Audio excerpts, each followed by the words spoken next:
Yan mga boss, magandang tanghali. Nandito na si Boss A at maglalapag na ulit tayo ng another laptop at another blessing, no mga boss. Yung bring me natin mga boss, ito no, 34 na to no mga boss, 34k. Yung bring me natin, nakapost yan sa subscribers group natin kung nakasubscribe ka kay Boss A. Again, dapat madala yung item na yon at makuha yung sticker at sobre at masigaw yung magic word. Pag nagawa mo yon, sa'yo mapupunta tong 34k na instant blessing. Iba pa yon do sa mapipili mo na blessing kung sobre number 1, sobre number 2 or yung laptop natin. Kaya pag di alam yung magic word natin, panoorin nyo yung ibang mga video mga boss, nandyan lang yan ha. So yan, abangan nyo kami kung saan kami hinto at kung saan namin lalagay yung sobre at sticker mga boss.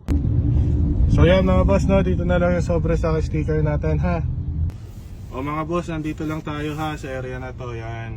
Okay, yung mga nagre-request sa inyo dito, so nandito na tayo. So yan, nakaparada lang tayo dito. Again ha, yan no. So paano mga boss, kung isa ka sa nag-request na ito, let's go!